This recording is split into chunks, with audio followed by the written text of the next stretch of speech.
Hello, beautiful Perception Trainers community, and welcome back to another video. And in this video, we're going to be talking about shame and how to love ourselves through shame and how to handle shame and how to evolve shame. Now, before I get into that, I'm just going to mention, Perception Trainers, I have a lot of resources for you.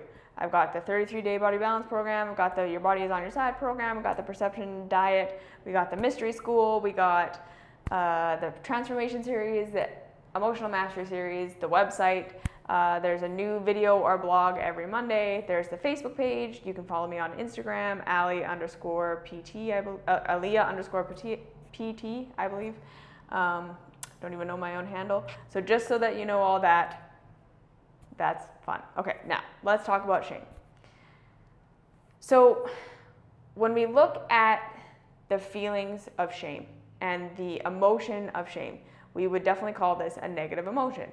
And it is one of the most painful, I believe, of all the negative emotions, because usually shame is rooted in this foundational belief, yes, that there's something foundationally and fundamentally fucked up about us, that there's something truly pathologically wrong with who or what we are in some way, and that this thing about us, or these things about us that are so wrong, are threatening our capacity to have relationships, to be included, to be a part of the tribe.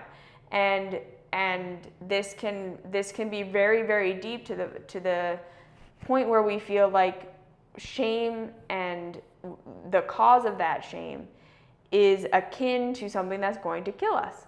Yes? Because again, we all still have this underlying foundational fear that if we're rejected by society, if we're rejected by the tribe, that we die, that we're going to lose our life. And now, when we look again at shame and the roots of it in most people, it's going to come from an experience in our childhood. And it's going to usually have happened when you did something or expressed something or were something that your parents or your caregivers, whoever was looking after you, it could also have been teachers, grandparents, friends, just somewhere in your development, in your early development, someone who had authority over you or someone who represented love and therefore nurturing and nourishment to you. Because remember, when we're small children, we need people to take care of us. We're in a very, very vulnerable state of, if we're not loved and accepted, we might die. Because then these people who are looking after us, if they don't love us, if they don't accept us, they may not provide for us. They may not meet our needs that we cannot meet for ourselves. So even if we want to not kind of, again, own the tribal thing, own the, I'm afraid that I'm going to lose my life because in tribal times we were kicked out when we weren't loved. You can even just boil it back to like, no, this is an experience you actually had. You were dependent upon other people to provide your needs as a small child, and there was an instinctive understanding that if they don't love you, if they don't approve of you, they might withhold you getting your needs met, and they probably did. Yes? When you were shamed, when you did something or expressed something that your caretakers or the people that represented provision to you made them withdraw their love from you, withdraw their attention, or, like I say, shamed you more like in an abusive way. So there's kind of two ways of being shamed. Yes? That there's either the withdrawal, something is being taken from you that you love, so attention, love, and like I say, there are definitely more abusive situations where food, water, shelter, some playtime, outside time, time with friends, things got taken away that you needed for development, right? And so this scarcity thing happens of like, okay, when I do this thing, stuff that I need gets taken away. That's horrible. Love, acceptance, physical provision, mental, emotional provision, or there was a punishment in the sense of being abused, yelled at, beaten physically, mentally, emotionally, abused in some way. That, again, it's either this kind of projection or withdrawal, but either way, it's a threat to your survival. It's a threat to your growth. It's a threat to your staying alive. And this shame is usually coming from a parent or a caregiver or whatever, seeing you do whatever you're doing and them having an instinctive response that, you know, and this can literally range from being the most innocent, your parents were just doing the best that they knew to do in the moment, and it was a subconscious thing for them that they shamed you over a thing.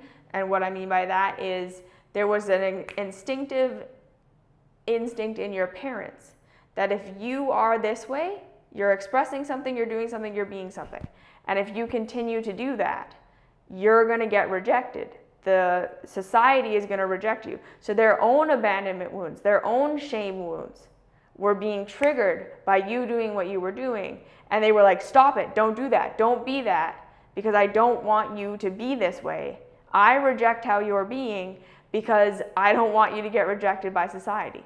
I don't want you to get rejected. I don't want your, right? So it's really truly that they learned that this behavior or this way of being or this expression got love taken away from them.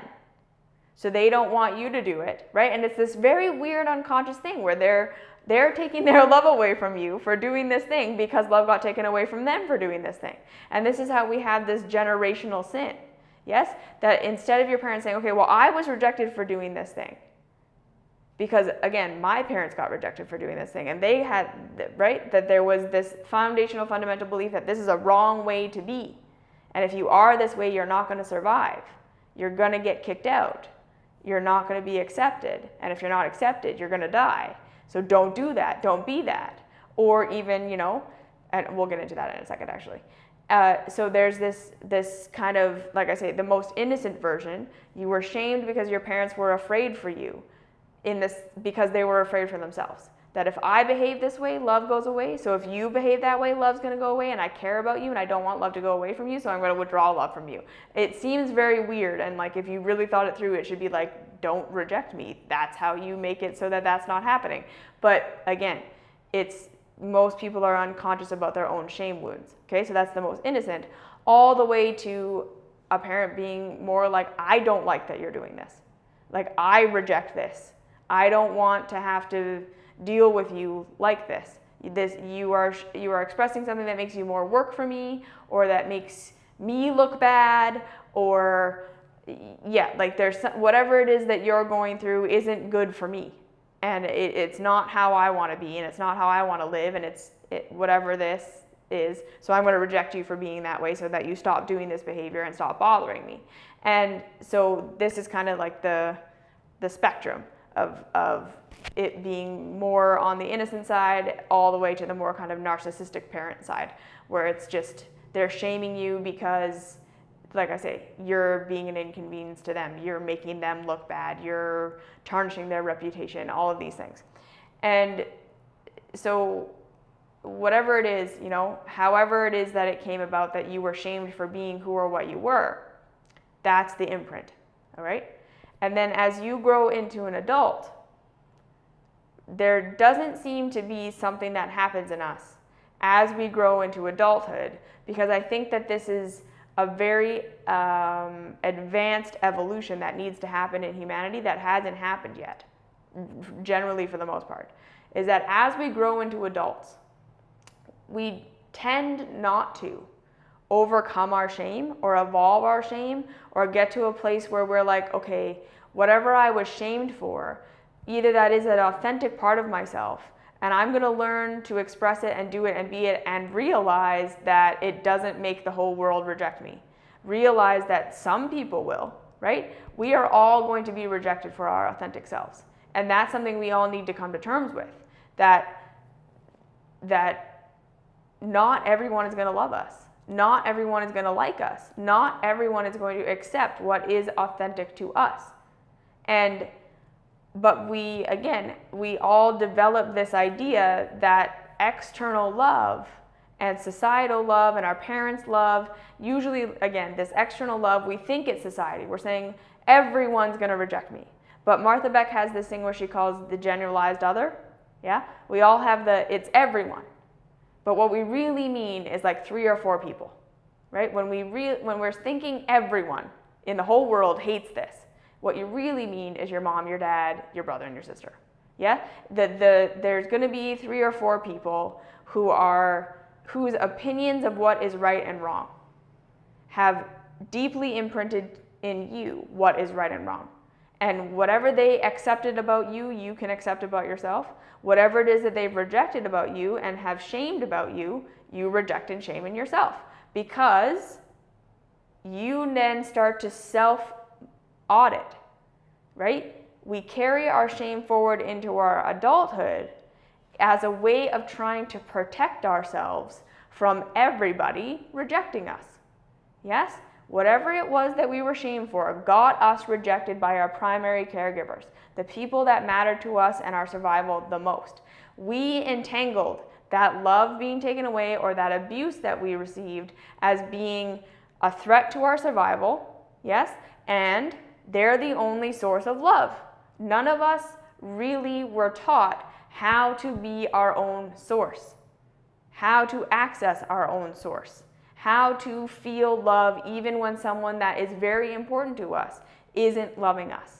We haven't evolved to that place yet as a humanity, where as we come into adulthood, we become empowered to feel loved and feel okay to be and do and express what it is that we are here to be, do, and express, even if we're being rejected. We don't learn that. So we keep our shame. We keep rejecting these parts of ourselves. We keep allowing ourselves now to be that inner bully who takes our own love away from ourselves when we gain weight, or when we get a bad mark on a test, or we express this thing, or we want this thing, or we do this thing. Whatever it is that we do that, again, is entangled in our brain with being rejected by our core caregivers as children, we then start to reject ourselves.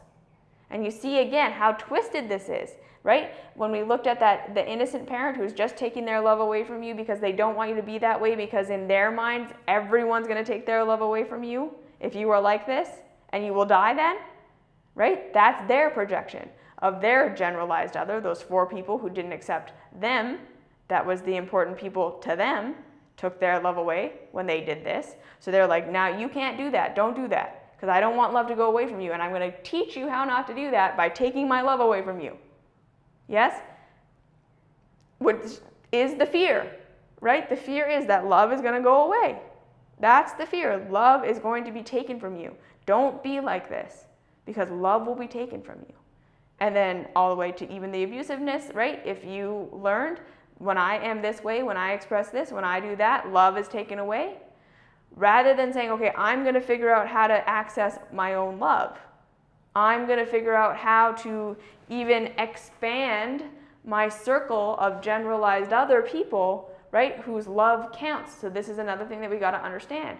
When we're continuing to shame ourselves, what we're really saying is only the love of these people count, right? And you may notice that you have a lot of people in your life who do accept you for who you are, who don't shame you for the things that your parents or your caregiver shamed you for, and you still feel like shit about these things. Why? Because your friend's love doesn't matter. That's not the love you want. You want your mom's love. You want your dad's love. You want your stepdad's love. You want whoever it was that was your primary caregiver. You want that love. And you're waiting, and you're thinking if you just shame yourself enough, you continue to shame yourself enough, you will stop being this way. And eventually it's going to work, and the person, your generalized other, is going to accept you.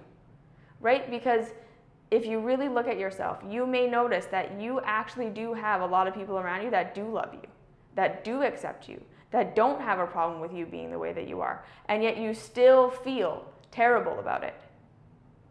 Right? And it's not because everyone doesn't love you. It's because these few people don't love you, don't accept it, don't want it. And so we continue to shame ourselves, to take love away from ourselves in hopes that one day it's going to get us the love that we wanted, that outside love that we wanted. So the toughest pill to swallow about this shame thing, is that you need to understand that wherever it is that the people you wanted to love you most have rejected you, number one, you have to start to accept that they may never accept you. You may never get that love the way that you wanted. They may never be able to see you in your fullness and accept that. And that is hard, right? To really, so kind of the other way you can look at shame is that shame is like hope. Shame is the hope that if I just keep shaming myself about this, if I just keep making myself feel so horrible about the fact that I did this, if I just keep berating myself and reminding myself how horrible this is, I might stop doing it. And then I will be loved by these people that I want to be loved by. Shame is hope, right? It might seem so twisted to think of it that way, but that really is what it is. Because if you were to give up the shame and just embrace that you are who you are, the most likely outcome is that these people who rejected you will continue to reject you. You will never get their love. And then what? Right? That thing that you've been waiting for your whole life, that thing you've been wanting your whole life, is gone. The hope of it is gone because you are fundamentally something that these generalized other cannot or will not accept. And then you have to figure out another source of love. And most of us don't really believe that another source exists. That is really the root of shame. It's that our generalized other is the source of love. Whoever these people are that have made your blueprint for what is right and what is wrong, what is good and what is bad, what would be and what isn't acceptable. These are the people who are God to you. They are essentially God. They are the source of love. And so if they're not accepting you and there's not hope in you that you might one day become what they would accept, then there is no love. And so really the process of evolving our shame is seeing that these people didn't accept me and they may never. And for me to accept myself means that I might have to let go of them ever loving me, them ever seeing me the way that I want them to see me, them ever accepting me the way I want them to accept me. They may always have a problem with this thing about me. So am I willing to embrace it anyways and go out on that limb and give myself that love that I wanted from them? Or am I going to sit here and wait until I'm who they want me to be in my shame so that they will love me? Am I allowed to be who and what I am on my journey, doing what I'm doing, getting my own love? So I'm not going to be like my parent who took the love away from me because they were afraid it was going to take love away from me. Right? You start to see that's what you're doing. You're taking love away from yourself in the hopes that it's going to get it, that someone else gives you love. And you start to make your own love good enough. And that's going to be hard.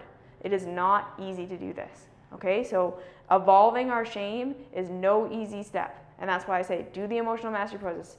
Do your self-love work. It's hard. But this is what it's going to take for you to not have shame for who you really are. And there may be parts of you that need to be evolved. They're expressing immature, right? Whatever you have shame about, it might be stuff that does cause you harm. But again, loving those parts of yourself evolves them. So you may not be the way that you are right now forever. You will become more complex, but again, that's going to require that you love whatever it is that has been shamed in you, because it needs to grow. It needs to evolve. It needs to become more complex, and it can only do that through acceptance. So have a thought, think about that. Tell me what you think. Like, share, subscribe, do all that fun stuff. And then, leave your comments in the comments below. I'd love to hear what you think about shame and all this stuff. And like I say, this is not easy, but hopefully I've given you a lot of tools for learning to love this stuff Love the parts of you that have been rejected by your generalized other. Really seeing what they value and does that match what you value, and just asking yourself these questions. And whatever you guys ask me, I can make a part 2 on this. Okay? So I'll see you in the next video.